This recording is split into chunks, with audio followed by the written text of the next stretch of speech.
बिस्मिल्लाहिर्रहमानिर्रहीम। Election commission खम ठोंक कर सामने आ गया, इंतखाबात नहीं होने। कई जवाब और घड़ लिए गए कि हालात ऐसे नहीं हैं, अगर इंतखाबात करवाए जाते हैं तो पाकिस्तान में अनारकी फैल जाएगी। अक्टूबर से पहले अगर करवाए जाते हैं, इलेक्शन कमीशन की तरफ से पूरा जोर लगा दिया गया है, हुकूमत के साथ खड़ा हो गया है। इससे पूछा सिर्फ यह गया था, बल्कि इससे नहीं, स्टेट बैंक से पूछा गया था कि आपने पैसे इलेक्शन कमीशन को दे दिए हैं। इनसे पूछा था कि आपको पैसे मिल गए हैं। इन्होंने ये जवाब देना था कि हमें पैसे नहीं मिले, लेकिन इलेक्शन कमीशन की तरफ से ये कह दिया गया कि अगर आज पैसे मिल जाते हैं, सिक्योरिटी भी मिल जाती है, तो भी 14 मई को इंतखाबात का इम्कान नहीं है। मुमकिन नहीं है कि 14 मई को इंतखाबात हो सकें। ये इलेक्शन कमीशन की तरफ से कहा जा रहा है। क्यों कहा जा रहा है? जैसे इनकी दुम पर पाँव रखा जाता है, जैसे इनको समझाया जाता है, वो बात आके ये मीडिया में कर देते हैं, सुप्रीम कोर्ट में जाके कर देते हैं। कहा गया है जी के बैलेट पेपर्स की छपवाई के लिए आज पैसे देने की आखिरी तारीख थी। जो भी काम होता है उसकी अदायगी बाद में होती है। अभी तक तो उम्मीदवार फाइनल नहीं हुए, उनको इंतखाबी निशानात वो अलाट नहीं हुए, प्रोसेस जारी है। इन्होंने किसको पैसे अदा करने थे बैलेट पेपर्स की छपवाई के लिए, लेकिन ये भी एक बहाना लगा दिया गया। और ये साथ ये कहा जा रहा है कि हमारे पास सिक्योरिटी नहीं है, हमारे पास इतने एहलकार होने चाहिए थे, 4.5 लाख पुलिस होनी चाहिए थी। वो अंगेज है। पुलिस कहाँ पे अंगेज है? 20 लोग कच्चे में ऑपरेशन कर रहे हैं, 10-12 कहीं गार्ड हैं, और इनको 4.5 लाख की नफरी चाहिए थी, जबकि इनके पास कह रहे हैं कि 80,000 के करीब हमारे पास पुलिस है। ये सारे का सारा बहाना है इंतखाबात से भागने के लिए, जो इनकी तरफ से सुप्रीम कोर्ट के सामने रख दिया गया है। सुप्रीम कोर्ट की इससे ज़्यादा सुबकी पहले कभी नहीं हुई। पार्लियामेंट सुप्रीम कोर्ट के ख़िलाफ़ खड़ी हो गई है, करारदादें मंजूर की जा रही हैं। काबीना में जो कुछ अदलिया के बारे में कहा जा रहा है, अदलिया के जजों का नाम लेकर कहा जा रहा है, ऐसा पहले कभी नहीं हुआ। और फिर इलेक्शन कमीशन की तरफ से, गवर्नर स्टेट बैंक की तरफ से जो कुछ वादा किया गया था, उससे वो बिल्कुल मुकर चुके हैं। ऐसा सुप्रीम कोर्ट के अहकामात के साथ पहले कभी नहीं हुआ। लेकिन इस सब के बावजूद भी जस्टिस उमर अता बंदयाल कमिटेड हैं, इंतखाबात 14 मई को करवाना चाहते हैं। इलेक्शन कमीशन की तरफ से साफ जवाब दे दिया गया है कि 14 मई को इंतखाबात नहीं होंगे, बल्कि अक्टूबर से पहले अगर इंतखाबात होते हैं तो पाकिस्तान में हालात बहुत बुरे हो जाएंगे। मशरकी पाकिस्तान का इलेक्शन कमीशन की तरफ से हवाला दिया जा रहा है कि उस वक्त क्या हुआ था, एक साथ इंतखाबात नहीं हुए थे। कितना फ़र्क था इंतखाबात में जो एक साथ नहीं हुए थे? 3 दिन का फ़र्क था। उसके बाद भी पाकिस्तान में 3 दिन के वक्फे से कई बार इंतखाबात हुए हैं। तो उससे क्या हुआ है? मशरकी पाकिस्तान का हवाला ये डराने के लिए, खौफज़दा करने के लिए दे रहे हैं। हालांकि उस दौर में और आज के दौर में कोई मुताबिकत नहीं है, बहुत ज़्यादा फ़र्क है उस दौर में और आज के दौर में। लेकिन इलेक्शन कमीशन की तरफ से जो कुछ उसको डिक्टेट किया जा रहा है उसके मुताबिक वो अमल पैरा है और इंतखाबात किसी भी सूरत करवाने के लिए तैयार नहीं है।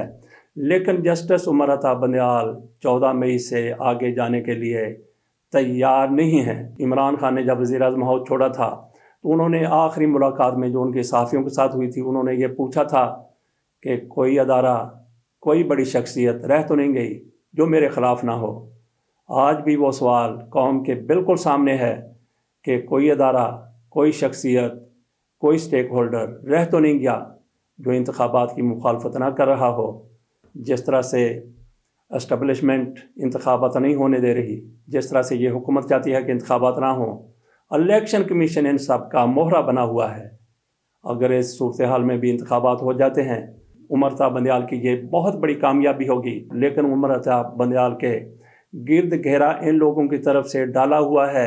सारे अदारे वो यकजा हो चुके हैं, सवाए सुप्रीम कोर्ट के चंद जजेस के जो इंतखाबात करवाने पर आज भी कमिटेड हैं। यहाँ पे ये बात भी कर लें कि सारे जजेस को पता है कि आइन के मुताबिक क्या होना चाहिए, कानून के मुताबिक क्या होना चाहिए। लेकिन कुछ जज हज़रात इस हुकूमत की डिक्टेशन पर चलते हुए नज़र आ रहे हैं। वो कितने हैं? कल तक उनकी तादाद 7 थी, आज वो सिर्फ 3 रह गए हैं। 13 जजेस उमर अता बंदयाल के साथ आइन की बालादस्ती के लिए खड़े हो गए हैं, बाकी 3 रह गए हैं जो इनके साथ अभी तक नहीं आए। उनमें से भी एक इनके साथ आ जाएगा तो इनकी तादाद फिर भी 13 हो जाएगी और मुकाबले में 3 रह जाएंगे। 3 में से एक का ان کے ساتھ ہار ملنے کا قوی امکان ہے، کیونکہ جج حضرات بھی آئین کی بالادستی کا حلف اٹھاتے ہیں اور حلف کی پاسداری بھی کرتے ہیں۔ جو جج حضرات اپنے حلف کی پاسداری نہیں کرتے، ان کی ریٹائرمنٹ ہی نہیں بلکہ ان کی موت کے بعد بھی اس حوالے سے باتیں ہوتی رہتی ہیں۔ تو اس چیز کو دیکھتے ہوئے یہ یقین کے ساتھ کہا جا سکتا ہے، آخر کار سب ججوں نے آئین کی بالادستی کی طرف آنا ہے۔ اگر یہ جلدی آ جاتے ہیں تو 14 مئی کو انتخابات یقینی طور پر ہو جائیں گے، لیکن ادھر الیکشن کمیشن کو جس طریقے سے تھپکی دی جاتی ہے، جس طریقے سے اس کو آگے بڑھایا جاتا ہے، جس طریقے سے اس کو اکسایا جاتا ہے، وہ بھی آخری حدوں تک پہنچے ہوئے ہیں۔ ان کو صدر پاکستان بنانے کا بھی لالچ دیا گیا ہے اور ان کو یقینی طور پر اس کا علم ہے، مجھے جو لوگ صدر بنانے کا وعدہ کریں گے اس کے اوپر وہ عمل درآمد بھی کر دیں گے۔ ایک آدھ روز میں یہ واضح ہو جائے گا کہ انتخابات 14 مئی کو ہوں گے یا پھر اتنے زیادہ تاخیر کا شکار ہو جائیں گے جیسا کہ یہ حکومت چاہتی ہے، جیسا کہ کچھ ادارے چاہتے ہیں، جیسا کہ الیکشن کمیشن چاہتا ہے۔ ناظرین، 27 رمضان المبارک کو سپریم کورٹ بار کونسل کی طرف سے پاکستان میں یوم سیاہ منانے کا اعلان کیا گیا تھا، فیصلہ کیا گیا تھا۔ کچھ لوگوں کی طرف سے یہ یوم سیاہ منایا گیا۔ 27 رمضان المبارک اپنے طور پر بھی بڑا مقدس دن ہے اور اسی روز پاکستان معرض وجود میں آیا تھا۔ ہمارے لیے دو طرح سے 27 رمضان المبارک انتہائی زیادہ متبرک دن ہے۔ اس روز کو کچھ لوگوں کی طرف سے یوم سیاہ کے طور پر منانے کی کوشش کی گئی۔ جن لوگوں کی طرف سے 27 رمضان المبارک کو یوم سیاہ منانے کا اعلان کیا گیا تھا، وہ اعلان بالکل فلاپ ہو گیا، کہیں بھی یوم سیاہ نہیں منایا گیا۔ لیکن ہوا کیا، ان لوگوں کے اپنے چہرے سیاہ ہو گئے جن لوگوں نے 27 رمضان المبارک کو یوم سیاہ منانے کا اعلان کیا تھا، فیصلہ کیا تھا۔ اب تھوڑی سی بات کر لیتے ہیں کہ جسٹس عمر بندیال 14 مئی کو الیکشن کروانے کے حوالے سے کہاں تک جا سکتے ہیں، کس حد تک جا سکتے ہیں۔ ابھی تک تو وہ تھوڑا سا ریسٹرین کا مظاہرہ کر رہے ہیں، گریز کا مظاہرہ کر رہے ہیں، لیکن آخر کار معاملہ کہاں پہ جا کر ختم ہونا ہے، 14 مئی کو انتخابات ہوتے ہیں یا نہیں ہوتے، اس بارے میں حتمی طور پر تو شاید کوئی بھی کچھ نہیں کہہ سکتا، کیونکہ پورے کا پورا زور لگایا جا رہا ہے کہ انتخابات 14 مئی کو نہ ہو سکیں، آگے چلے جائیں، 1-2 ہفتے نہیں بلکہ اکتوبر میں چلے جائیں۔ یہی وہ الیکشن کمیشن ہے جس کو 9 اپریل کو بلایا گیا تھا۔ ان کو کہا گیا کہ انتخابات کروانے کے لیے آپ تیار ہیں، 3 ماہ میں انتخابات، تو انہوں نے کہا تھا کہ نہیں، اکتوبر سے پہلے انتخابات نہیں ہو سکتے۔ یہ اکتوبر 2022 تھا۔